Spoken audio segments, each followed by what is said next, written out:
Coming up, co-living, growth houses, and manifesting international networking sessions. If you're new here, we help service members and vets achieve financial freedom through our free items like podcasts, Facebook group, YouTube channel, online communities, and through the War Room Mastermind, which is the most elite real estate investing mastermind and business mastermind for service members and veterans specifically. And today's guest is my buddy Jesse Ray. After graduating with honors from college, Jesse wasn't able to find a job anywhere besides his first high school and college job as a cabana boy. Not with a banana hammock, as we learned in the episode, unfortunately. So he dove into personal development, started a career in sales, and after 5 years in sales, he moved up the President's Club, $1 Million Producer, number 4 out of 500. Then he just realized that he climbed the wrong ladder. At the top, none of the people who were in positions above him had a lifestyle that he desired, which is important. And most importantly, he knew he had a bigger purpose and to make a better, more positive impact in people's lives. This led Jesse into building a co-living single-family rental portfolio, surpassed his six-figure salary once. He earned a baseline level of financial freedom. He created the Growth House, which is really cool, and I'm looking at doing it, so we're going to dig into that. An online and in-person community of like-minded individuals striving to become the best versions of themselves. Now, currently, Jesse's focused on growing his co-living real estate portfolio to help 1,000 people find an amazing place to live with like-minded housemates. And at Growth House, he's building his community through their online mastermind and podcast to help 1 million people break through their 9-to-5, pursue their passions, and experience the life of freedom. So without further ado, Jesse Ray. Welcome to the Military Millionaire podcast. And Jesse, thanks for joining us today, brother. Man, I'm so excited. I'm honored. Yeah, man, this is going to be fun. All right, so we're going to jump right in. So we're going to ask you, I'm curious, have you had any, I want to hear your crazy stories, any crazy fights, parties, or situations that have resulted in eviction or just anything wild that's happened within your growth houses? Not within the growth houses. Luckily, we vet well. I got a little Airbnb story if you want one. Yeah, we'll do that. All right. I've never shared this story. Oh, good. I love me some juice. So house hacking, but then also I Airbnb the guest house, right? It's detached from the main house. And one of our people who stayed in the house forgot to lock the door. We have automatic keypads, but they forgot to hit the lock on the way out. Long story short, I get a notification on my Vivint security system saying that there's someone in the backyard. So I go back, I watch it. It's a couple hours later, so I'm a little bit behind. And there's this random guy, definitely on some drugs, going in our backyard, tried to get in the house from the back, didn't, and then disappeared. So I'm like, I wonder where he went because I didn't see him leave the actual house. Long story short, I go back and he leaves like 6 hours later. And at the same time, I'm starting to get a phone call from someone, a random number. So I answer the call. I'm like, hello? And they're like, hey, I think someone broke into my Airbnb. And I'm starting to put two and two together. So I'm like, I got to go back and see this footage or figure out what happened. So I drive over there. Luckily, it's not too far away. And she's like, yeah, he was just watching TV. He went through all my stuff, definitely took a shower.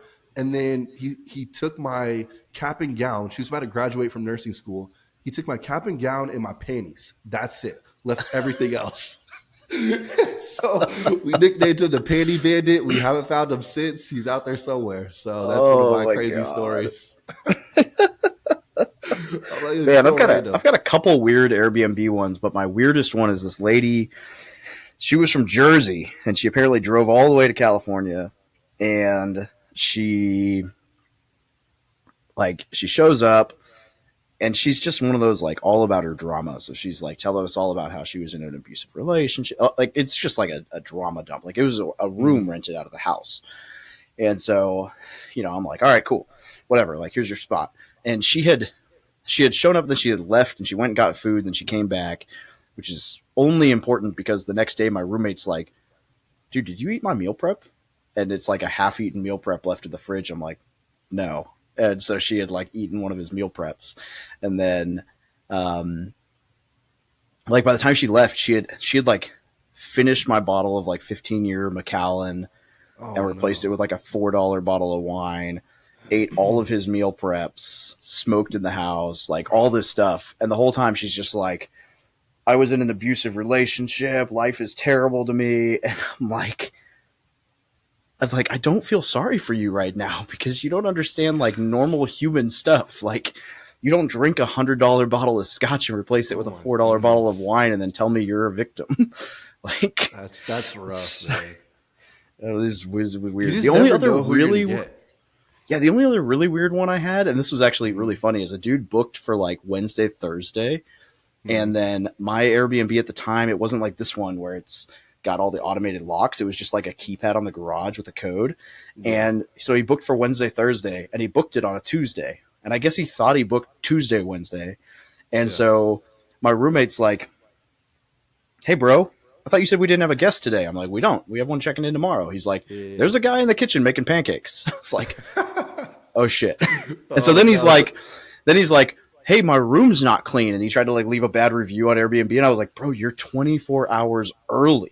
Like, the How do you guest get in? Did you give it him was like because access it was before? because the code is automatically gets sent Ah, out or whatever, like 24 hours in yeah. advance. So he's like, he got the code and just He said, "I'm ready. Let's go." lesson learned. Yep. He Yep. was so Yep. mad the room wasn't ready, and I was like, "Someone checked out today, and I haven't been home from work because I didn't have a guest checking in." Normally, like, it was so messed. Anyway, all right. So now that we've covered all that, how did you get into like? Talk to me about your beginning in real estate journey. Like, how did this all come about? And then we'll move into the growth houses because these are super cool. For sure. Yeah. Beginning of real estate journey was really I couldn't find a job after I graduated college, right? Everyone says go get a degree, you're gonna get a job. I couldn't find one. So I knew the one job I knew I could get. It was my first job ever as a high school student. It was a cabana boy. So I literally have a 3.5, a college graduate. I'm putting on this light blue cabana boy shirt. I'm like, something's gotta change. And so that kind Banana of hit hammock? me. No, thank Oh, God there was no banana hammock. oh, what do you mean? Thank God there wasn't. That would have I been mean, the. there's You could have stayed in that career if that was the case. I know. I guess I You could would have have been maybe raking in them Vegas, tips. Chippendales. It was a little bit more wholesome. It was at a fancy health club, so it was like a gym Okay. slash health club. So no Gotcha. banana hammock, not that kind of cabana boy. So, but I'm like realizing, okay, something's got to change my life if I'm getting the same job I had as a high school student, as a college graduate. So, similar story, I think, to you. I basically Googled how to become wealthy. Rich Dad Poor Dad popped up, and so I was like, all right, let's read this book. And he was a copier sales guy, so I was like, all right, let me try to get into copier sales. Ironically, one of my family friends was also um, working at a company. He's like, I'll help you get you in. Long story short, almost quit 6 times in the first 3 months. Got into copier sales, followed Robert Kiyosaki. Back in my head, I'm like, I definitely want to get into real estate, but I had no idea how. So I saved up a bunch of money, kind of rose in the corporate ladder, became one of the top sales guys, saved $100,000 in the next like 3 to 4 years, and was like, all right, I think it's time. 5 years of analysis paralysis, though. I think different from you, because I know you immediately took action. I heard you on Brandon Turner's podcast the other day. It sounds like you did. I don't know if you did. It took me I'm five the years. opposite of risk averse. It's also a problem. Yeah, you're like, I'm ready. So I was just over analyzing everything. And then once I put pad to pen, actually wrote it down. Within the next 30 days, I made an offer and then closed on my house. So I went from Portland, Oregon, moved out to Phoenix, Arizona. And that's how I got my first house. That's kind of my initial start in the real estate. I bought a 6-bedroom house thinking that I'm going to do house hacking. And how'd that go? So it went great, man. Definitely timed the market pretty well.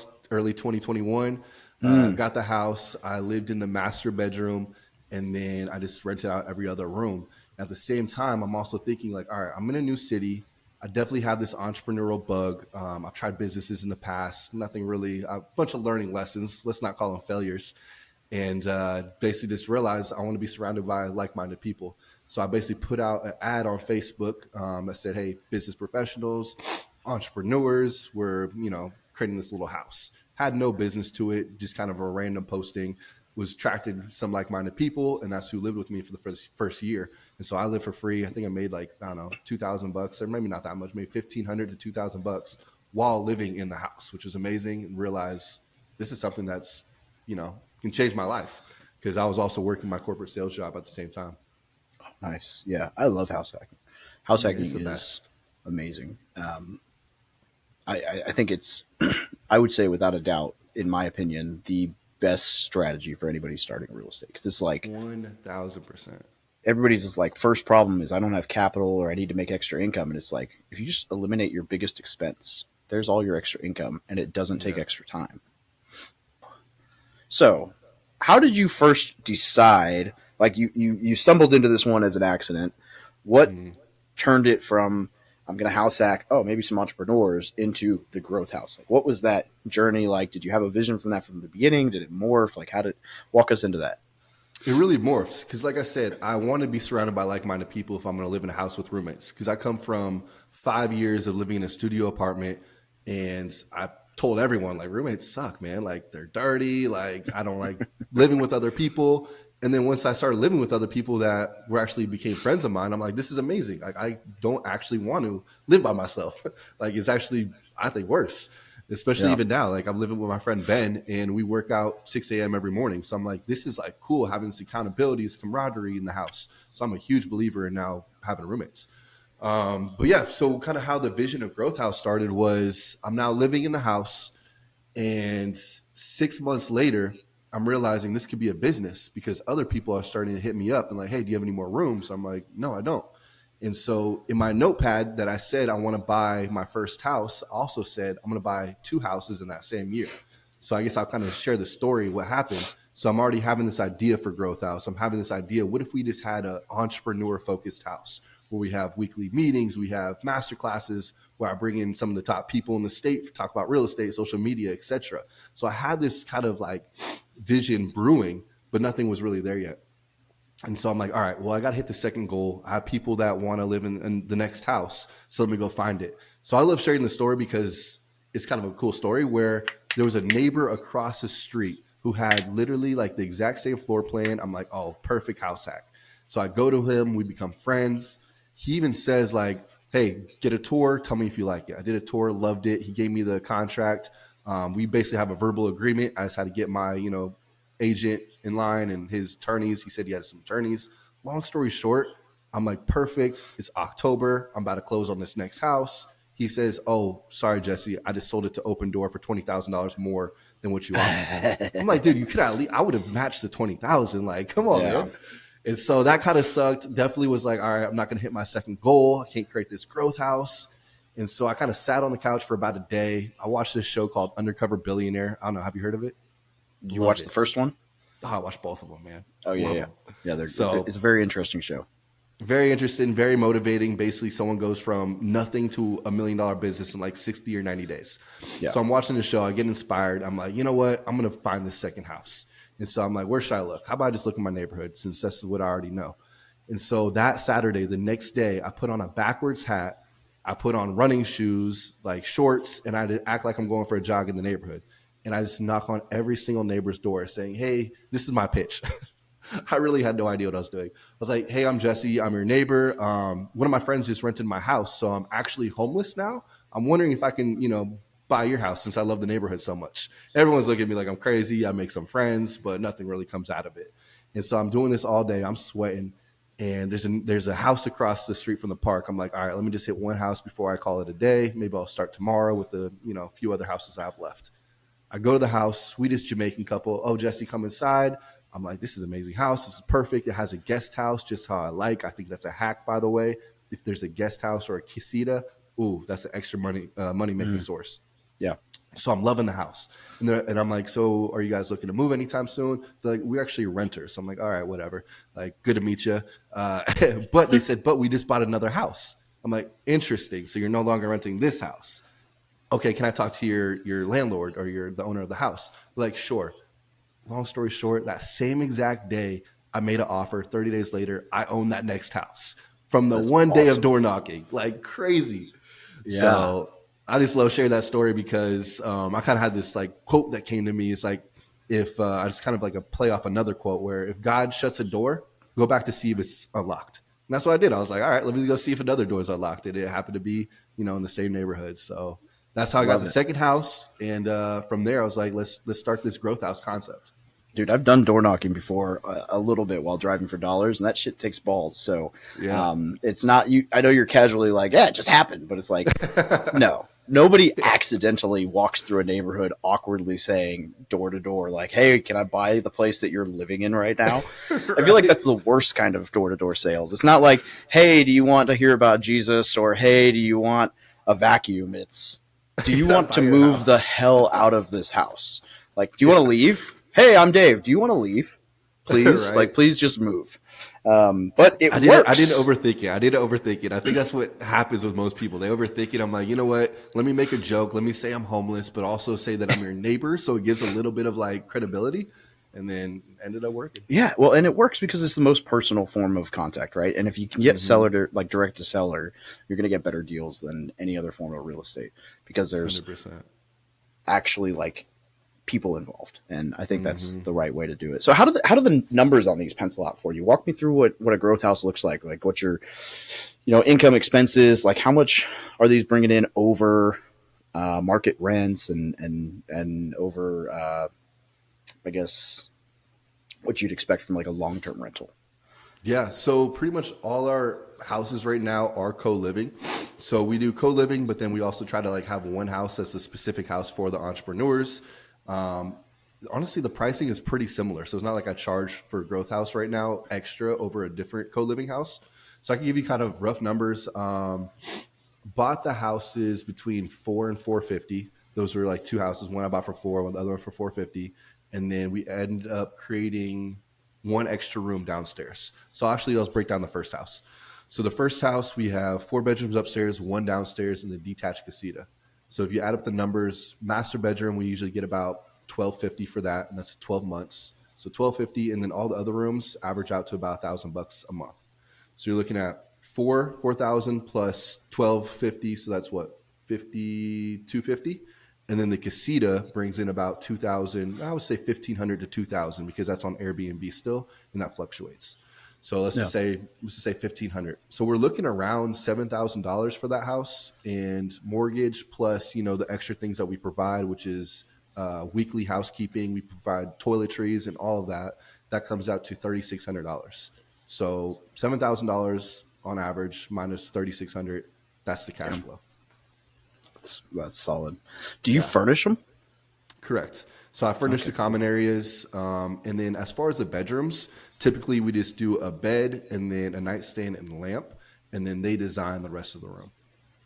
Makes sense. Yeah. So Mm-hmm. you and I had spoken before, and so anyone listening to the show, the reason Jesse and I got connected is I am torn right now on my Airbnb about whether or not to do this, and Mm-hmm. so I'm working through what it looks like, but I'm like, man, the convenience of being able to have the access to the house at any time and the rooms, and I'm living in a detached studio out back, and then I have the office space underneath, so it wouldn't mess with my living situation at all, but um, it just seems like it could be a better opportunity because Airbnb has been a pain. Although Mm-hmm. since we talked, I had a 60-day booking, $7,200, and my all in expenses are 32 a month. Oh, I like So that. I'm like, well, we just cash flowed by $2,000 or a grand or Mm-hmm. whatever without having to do anything. But then it Yeah. gets even better. He canceled the day of. And so I have a 50% non-refundable policy. So I got $3,200 for no guest. So I'm like, Got it, man. cool. All my Did the expenses are company covered pay for the for it, or month. did he have to pay for it? Oh no, it was him, and he canceled because he's like, I didn't know there was somebody or there was a basement unit. I thought this was the entire space. I'm like, it is the entire space. It's a separate unit. Mm-hmm. And then Airbnb was like, do you want to refund him? I'm like, no. He like Absolutely not. it's Yeah. in the listing. It Yeah. says, and then he left a review that said 1 star for accuracy, and in it he was like, 1 star for accuracy because the host didn't put it in the description. It's in the listing details, which I think is hidden. And then I messaged Airbnb. I was like, can you remove this? And they were like, yep. So I'm Yeah, like, because if they cool. don't actually come into the house, then they can't leave a review, from my understanding. Yeah, I'm like, why is he leaving me a crappy review Yeah, no. for inaccuracy when it's stated in the listing details? And he said it stated in the listing details. So yeah, I got his money. Mm-hmm. I'm like, which is a bummer because it was 3 people who were going to stay for 2 months Mm-hmm. in a 3,800 square foot 4 bed 2.5 bath house. I'm like, They would have loved shoot, it. 3 guests would have been phenomenal. Normally I have Yeah. like 12. So it's a 12-person Airbnb. So I'm like, it's a four Oh, bed, dang. but it's got 3 queens, 2 twins, and then 2 pull-out couches. So Mm-hmm. it's and I'm actually about to put a bunk bed in the room with the 2 twins so that I can do 14 and jack the price even more. But Not if I rent it to entrepreneurs. And it would be a really good house for that. It's got a 100 square foot covered porch and a really Is big your den with a fireplace and a vaulted ceiling and a nice entertainment area. And That sounds really nice. Is oh, it it's super podcast nice. studio? Is this in the same house? Yeah, this is the basement, the office unit. Wow. You can The even like basement that. Have an upsell for that. yeah, the basement's a 1600 square feet. So And that's where you live. I actually have a 250 square foot. It was a wood shop, like, one of those like move in from Lowe's, but it's like Yeah. 11 by 23. And so I turned it into a studio. I haven't run plumbing to it yet, but I'm going to. Yeah. And so right now it's just a bedroom. Like it's literally just like a queen bed in the back and then like a full couch with a TV and surround sound. And dude, it's sick. Bro, I'm like a little man cave. I gotta say, I love military guys, man, because you guys don't care what the room looks like. You're like, I'll sleep wherever. Like, it doesn't matter to me. I mean, I put in LVP and I painted it, but I'm Okay, so it's all nice. in. I'm all in for like $5,000, and that's including the $2,400 couch. So like, That's amazing. yeah, it's a super comfy couch. And so I'm like, dude, I got a perfect hangout spot, and 30 yards from it, my office, and it pays for itself. So Love that. Love that. yeah, but you're right, military guys. I'm like, this is the coolest thing ever, and I'm like living in like a place that literally is like TV, couch, Yeah. rug, bed, and I am so happy with it. I'm like, it's so minimalist, Yeah. it's so love that. uncluttered. It's just my space. It's a Right. nice change. All right, you think there's room for other niche co-living environments like this, or do you think this is kind of a unique opportunity? Like, could you do can you see a world where you did like a Comic-Con houses or something unique? 1000%. Because after, the pandemic and everything, people are begging to be involved in some kind of community. Like, people are feeding for that in-person interaction. And I think there's so many niche houses that can be out there. Like, I never thought about the Comic-Con one, but like even, there's content creator houses now. There is like what I'm doing, entrepreneur houses. Most of our other houses are business professionals. I even have a house that just ironically became a finance house where all these guys who are recent graduates are in some sort of finance, whether they're analysts, they're financial advisors, and people want to be around like-minded people. So 1000%, I think this is something that's going to become more and more popular, and it's definitely here to stay. I mean, co-living in general, like we're just at the very early stages of co-living, and house hacking is kind of like the gateway, I feel like, to co-living. Because once you do house hacking, that house hack, once you move, becomes a co-living house. Yeah. No, I think that's really, really solid. So if someone's interested in doing this, where would you recommend they start? Like, how do you think, like, now that you've got a community, I feel like it's probably not too hard for you to find that niche tenant, but when you're first starting out, where do you think someone should look? Just in local Facebook groups or? Yeah, so with Facebook and some other like bigger ways to market, you do have to be careful about the wording.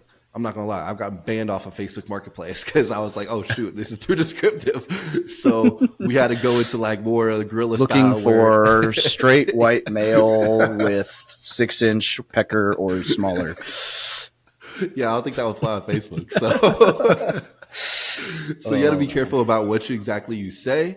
But then what I was realizing is that Facebook groups are perfect. Like, let's say, like a Facebook group that's specifically for real estate investors. So for this next house, I want to do a real estate house. So what am I doing? I'm going in all the Facebook groups that are about real estate and saying, hey, we're doing this real estate house. Here's the concept. DM me if you are interested in learning more. And then boom, then you get people who actually are serious. They're your target market. And so that's how we've been kind of attracting the right people.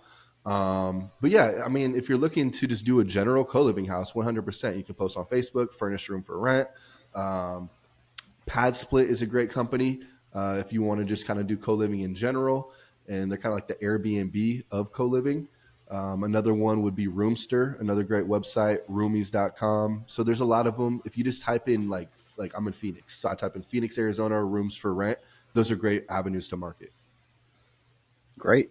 I love it. Well, I got one more. Let's see. I saw in your bio, you mentioned that there's an online community attached to Growth House. So Yeah. what does that look like? I mean, obviously it makes sense like how it works when somebody's living in one of your houses, but how are you expanding that out? Yeah, great question. And that's something that's like in the works right now. So our online community right now is creating the content, getting people to know about Growth House, the concept, the vision of it, having a podcast, which you're going to be on soon. I'm excited. So right now it's more of the content and podcast. Would have already been on it, but you were too busy traveling internationally for it. And I was sick as a dog, so I'm okay with it. All right, it worked out because I was going to say I was going to be so like just jet lagged if we tried to do that podcast the day I came back. I was like sinus infection, curled up in the fetal position. I'm like, yeah, sure, we can reschedule. Man, I feel like everyone's getting some right now. But kind of back to the vision of Growth House and why we're creating the online community and growing the brand more online is me realizing that this doesn't have to just be local. Like my vision for Growth House is having 2 or 3 of these growth houses in every major entrepreneurial city. Where you graduate college, where do you go? A lot of these universities are saying like, Jesse, we want you to help because I think they call it brain drain. They have these amazing students. They have these amazing people who are starting businesses right out of college, but then they go back home because they don't have any community anymore once they leave college. And so for me, I want to be that go-to source, that go-to place to live for these people once they're, high performers in college. They have a business they want to start. Boom, I need to get into a growth house. That's kind of the vision for that play as far as the in-person houses. As far as the online community, it's more so like, so we can be able to have a pop-up house. Like, all right, now that we can get a house in Austin, Texas, where there's a lot of entrepreneurs. We already have the brand. Boom, the house is there. It gets filled like that. So that's kind of our goal with the online community. Let's build this bigger. Let's build this international. And then also what's really exciting is that once we started doing these houses last year, we had producers from even Hollywood reach out to me. And I'm like, I don't know anything about this stuff. So they reached out to me and they're like, hey, can we do a TV show about your house? And I was like all excited. But at the same time, I don't really see the vision or know the vision for Growth House yet. So I was going down the process. And then they basically wanted to turn it into Jersey Shore for entrepreneurs. I'm like, whoa, okay. All right, this is not what I want. Like, yes, we're, we want to breed entrepreneurs, but we don't want to actually breed entrepreneurs like that. So let's keep that drama out of it. They're like, we can bring in our own girls. We'll make sure they're very dramatic. It'll be great. Exactly. They want to do their own casting. No. With a couch? Yeah, I don't know about all that, but yeah. Oh man. Well, that rolls right into I was going to ask you how scalable you thought it was in your market, or if you were going to expand to doing it long distance, but it sounds like that's exactly the vision. Exactly. And we're working on trying to figure it out. Like either it's definitely going to be kind of some kind of franchising or licensing agreement where we have, what it looks like. And so now it's finding the right operators in different areas, because that's where how do we scale this? So we need to find operators in different cities who want to do something similar. We give you the blueprint, we even buy the house, and then you operate it there. So that's kind of like the next step for, I would say 2025 is to really expand that growth house in other markets. And as far as our other business, which Rent Smart, that's kind of our business professionals co-living. So we're like, all right, yes, entrepreneurs is a very niche market, but we're also expanding in Phoenix right now. I'm probably going to have about 5 to 15 houses between myself and also my partner. So I would say probably 10 to 15 for this next year, 2024. So that's going to keep expanding as well while we're, building out the Growth House brand and community. Yeah, I love this idea. I mean, I had, we joked about the Airbnb situation, but you heard me mention in there that I had a roommate. So what happened was I had the 4-3 and I had 2 bedrooms rented on Airbnb. And then one of my really good friends, or at least at the time, decent friends, now best friend, is he was planning to move to Louisiana. We're in San Diego at the time. And then he decided, hey, I'm going to stay out here for a little while and try this new job. And do you mind if I crash with you? Because I'm getting out of the military, so I won't be able to stay in the barracks. I was like, yeah, dude, come on in. It was supposed to be for like 2 or 3 months. And then like a year and some change later, I was leaving. So he had to find somewhere else. But, and he paid, I think it was like $1,000 a month, which in San Diego County for a room in a nice new house is, more than decent. But, it was bringing in like $1,500 on Airbnb. And dude, that was honestly some of the best, like as a military dude, like I've had roommates so much, and that was like honestly some of my best times. Like John and I were living it up. We'd go to the fucking gym together. We'd meal prep. We'd, at night we'd like go cook steaks and drink a Corona by the pool, and then like just hang out. And it was like we both knew when the other needed to get work done, and we'd just go work. And then we'd come and like it was like we'd do food, and then we'd go back to work and we'd go to bed early. We'd wake up early and go work out together. And it wasn't designed that way. It just happened.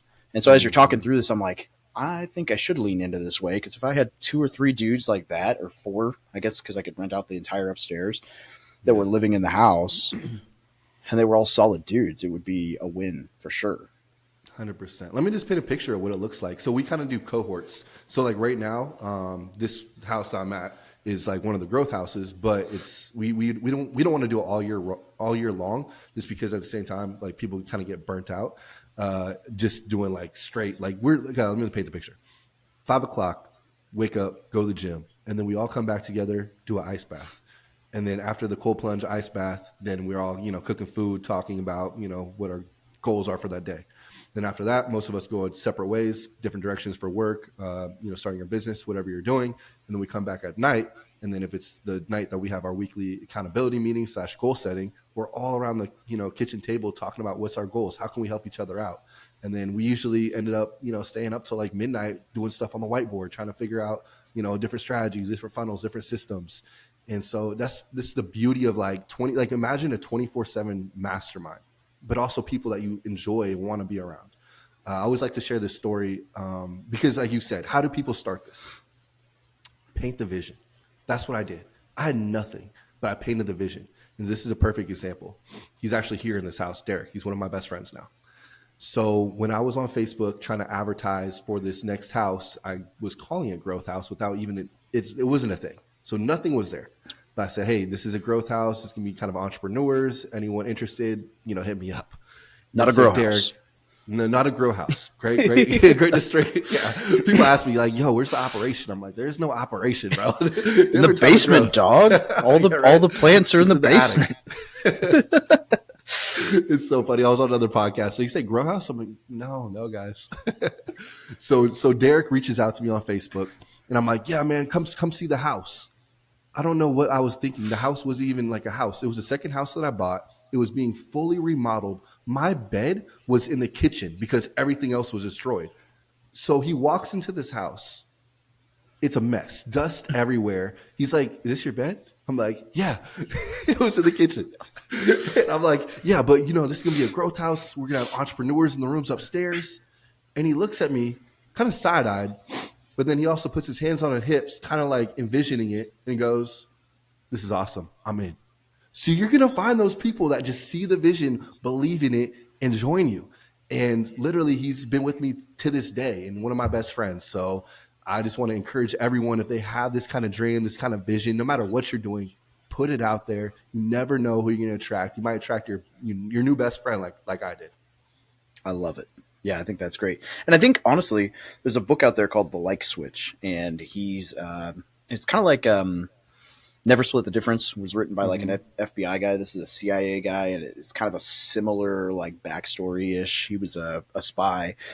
And the book is basically about like how to win people over without them knowing, whether that's through, so he talks about his friendship principle, which is like proximity, duration, intensity, and frequency. Like how close are you to somebody, how often, how intense those interactions are, and how long you stay in their presence. And basically he's like, in a nutshell, if you boil it down, like, this is why people at work become friends. This is why people who live in the same house become friends. This is why, because you meet all that, you're close to each other, you spend a lot of time together, you have intense interactions, and you see each other all the time, and naturally you're going to get to like each other more. And so it makes sense that if you get the right kind of people in a house, you're going to get close to them. 100%. I got a story for you. Yeah, let's hear it. All right, this is actually not even about the houses, but this is kind of ties into what you just said. So, and I wish I was able to connect with you down in Colombia, but but you booked your flight the day I left. So I know. I know. You're like, I wish I saw you. I didn't know Sam was coming either. I would have extended, but I had to pick my kid up for Christmas. Bro, so that's part of the story. It's crazy. So I'm like, so there's like certain people that every year that I just get drawn to, and usually it's through social media or I find them through a podcast, right? And 2 people, I was just like, man, I really want to meet these people. One of them was Brian, because in like March of this year, I started daily diving in. I'm like, this guy is similar to me, corporate sales guy, W-2, world traveler, did house hacking. I'm like, this is my guy. So I started following him on social media, just DMing him back and forth, kind of connecting.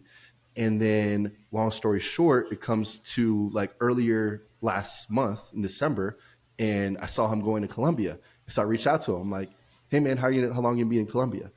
And he's like, a couple weeks. And I was like, hey, I'm thinking about going to Colombia. Really, I told my like coach at the time, or my coach Ken, I'm like, hey, I'm not going to do any more traveling. He's like, that's smart, just focus on your goals. And so I really wasn't supposed to be traveling. And then Brian responds when I say, hey, I'm thinking about coming out. He said, get your ass out here. I'm like, okay. And so I literally book a flight like the next day and meet him out there. At the same time, another person who I was really trying to connect with and wanted to like have a deeper relationship was Sam Wiegert, who is like the GOAT of house hacking and co-living. He's a stud, Ironically, we literally are out in Medellin, and I get a DM from Sam. How long are you going to be out there? I'm like, probably another week. He's like, I'll see you tomorrow. And so it's just crazy. Like the two people, like the whole year that I'm like, man, these are my guys. I could tell we've had a little bit of interactions. I just love their story. I could tell they're great people. And I was able to hang out with them for Christmas and New Year's this year. And like you said, the close proximity, the intense interactions, spending holidays with them, those are now my friends for life. And so just like what you said is so true. So get around people that you want to connect with. That's kind of like the moral of that story. Don't be afraid to reach out to people because you never know what's going to happen. Yeah, I spent a week with Sam in Maine earlier, like September, October this year with his GoPod. And solid dude. I wish we'd been able to align those trips better because that was exactly with me. I was going out for John's baby shower. And that's the dude I was mentioning was my roommate in the house hack. So he lives in Medellin now. He's got she's actually Venezuelan, half Colombian, but she is from Medellin. She has moved to and lived in Medellin now for like 10 years. And so they're having a son next month. And then my buddy Adit Shah, who's also really close, lives out there. And so we went out to link up, and then I met up with my architect friends she has a brother who lives out there. So I met up with him. So he's from Medellin. And then obviously Brian was like, it's funny. He was in Mexico City and he's like, oh dude, you're going to Colombia? Yeah, I'm in. All right. I'm like, okay, cool. Brian, and so it's funny because I went out there with my buddy Chad, and it ended up being like Chad and Brian, and then you and Sam came out. I'm like, it's a cool country. And I'm like, it's cool that you get to like just connect with random people internationally, which is fun. And it's just a good time. So that is cool though that you manifested that. All right, so I got a few questions that I ask every guest. So we call this the debrief. What is the dumbest thing you've ever purchased? Dumbest thing I've ever purchased. That's a great question. It's a luckily like I've been like pretty frugal in my life. Like I actually pride myself in that. So this might be actually a tough one. Let's come back to that one because I'm actually gonna have to think. All right. Well, the next question is, what's the smartest thing you've ever bought? My house, for sure. Yeah. All right. See, that seems to be a kind of a recurring theme. I need to find a better way to ask these questions. Yeah. All right. Name a book, podcast, or resource that either made you into a better leader or investor. We got to give a shout out to Brian right now. Brian Lumen, Action Academy. That podcast has put me on a different track mentally and also in a leadership role where I'm watching this guy's journey. He tells his whole story live. And so I'm like, okay, this is how he hired someone. I'm going to follow in those footsteps. That's how he leads his community and his team. So I love that one.